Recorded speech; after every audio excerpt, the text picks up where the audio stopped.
why do you think, and I know the answer to this, but for the viewers, Sure. why is there this constant paradox where women want you to be confident, strong, they want you to be a leader? Why do they always seem to be testing that? I have my own answer. I'm sure it's very much aligned with yours. But for guys that can't seem to figure this out, why is it that if they want you to be all these things, then why are they always seeming to try to knock you off of that? Why are they always seeming to try to bring you away from it?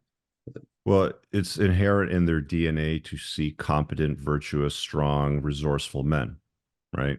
Otherwise, if they didn't 1,000 years ago, it would spell certain death for her and the children because she'd pair bond with the loser and he wouldn't be able to provide and protect and all that good stuff. Today, though, the inherent uh, hardwiring that their DNA tells them to seek for in good men conflicts with the modern narrative. You don't need a man. A woman needs a man like a fish needs a bicycle. Women are oppressed. The patriarchy, 77 cents on the dollar for every dollar a man makes, blah, blah, blah. So they're constantly pushing back on men, I think.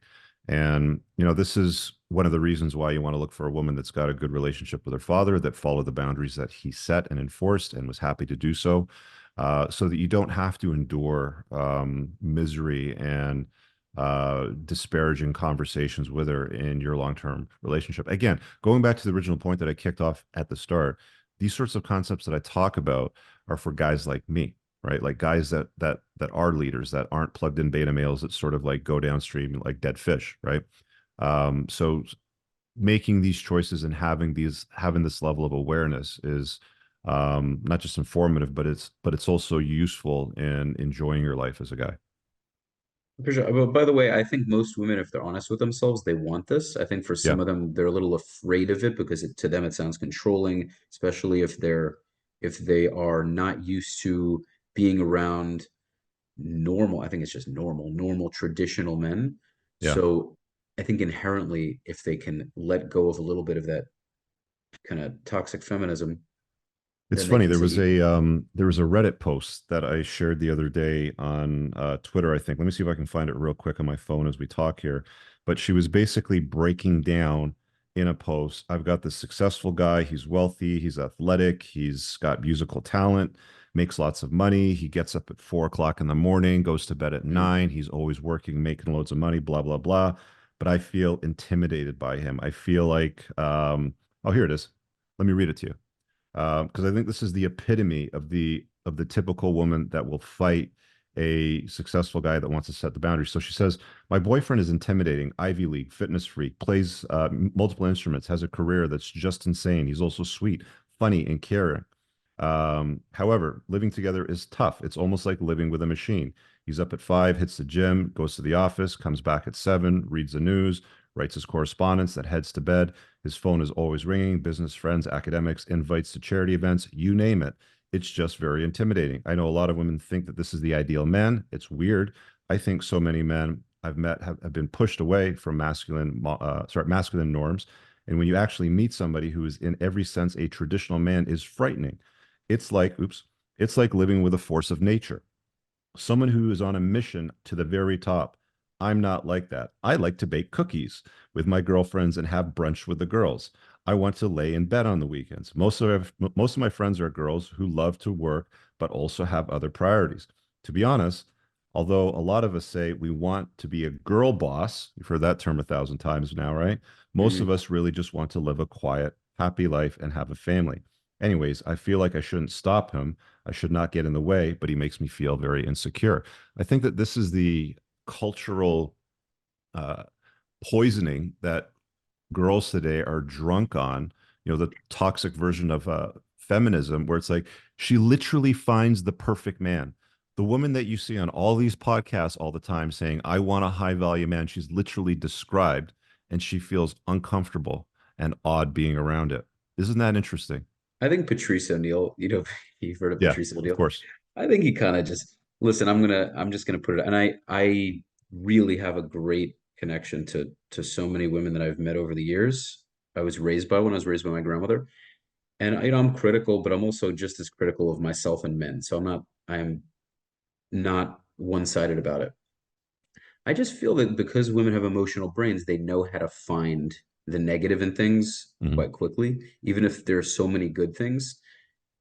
they just know how to do that Yeah, we one were way or saying that another. earlier, right? Like women like to manufacture drama, right? Yeah, they know how to If do there's that. It's no just how it drama, is. if there's no discomfort in the relationship, she literally took the time to sit down or write a post on the internet on Reddit saying, "This is my complaint about my perfect He's too perfect. man. He's too perfect, He's too right? perfect. Something is Why do I feel insecure about it? You're not supposed to feel insecure. You're actually feeling comfort.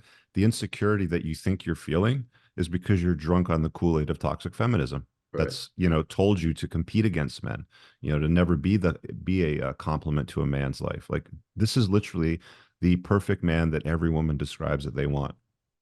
It's crazy. There was also what was oh my I'm not so into basketball anymore like I used to be. Who I'm sure you remember this. Who in the world? Steph Curry, his wife. You probably remember that, right? I've Familiar? I'm trying to recall the story. I'm not a basketball fan. I don't follow popular culture with stuff like that. So you're gonna have to. Okay, so one of the most She got notable bored of NBA him or players in something the like last. that. I don't know if it was bored, maybe something along those lines, but she was complaining on these talk shows Mm, about how yeah. maybe he works too hard. I don't remember what it was, and everybody was just hammering her. Even a lot of women were like, "Are you out of your mind? Do you know how many women A would world class athlete. Yeah. See, world that's the class?" thing, He, when they say that you can't make a woman happy, that's exactly what we're talking about. Because even the perfect man will not make a woman happy. She'll find yeah, something in it to complain about. And let her. It's fine. Let her blow off yeah. the steam. Let her make the Reddit post. Let her have brunch with her girlfriends and say, my boyfriend is a machine. He makes me feel insecure. Let her. It's fine.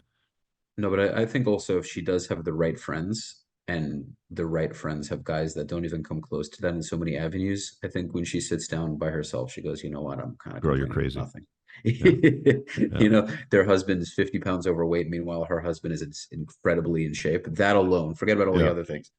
But And it they also have to, seems that like, women want to take what other women have, if they're not good women of good moral character and they're sitting down and having brunch, it's entirely plausible that the I call it the committee, because they're friends right, because women don't usually make decisions on themselves, by right. themselves. They'll go out with their girlfriends and they'll have a WhatsApp chat or something like that and they'll form a committee on a certain topic or idea.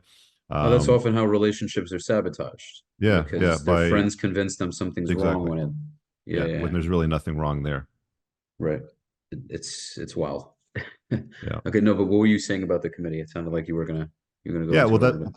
well that's what the committee does, to your point exactly, right? That they can discourage her from pursuing a long-term relationship with a guy because the committee doesn't approve of it, or they'll find some flaw in it somewhere, or they'll say that or they'll make her think, something like, oh, he's probably cheating on you if he's coming home at 7 o'clock at night, girl, because guys in that work or line of work don't do that sort of stuff. And it's like they can be problematic too. So I think it's really important as well, when you're vetting a woman to take a look at the people that she spends time with, like her committee, if you will, or the 5 women that she spends the most time with, because she's going to be the average of them. I really hope you guys enjoyed that clip. If you want to watch the full length podcast, you can find that over here, that clip's from. If you're newer to the channel, make sure you hit subscribe over here and pin down below in the top comment. You'll find a bunch of useful links to my website, my supplement line, books, and a bunch of other stuff.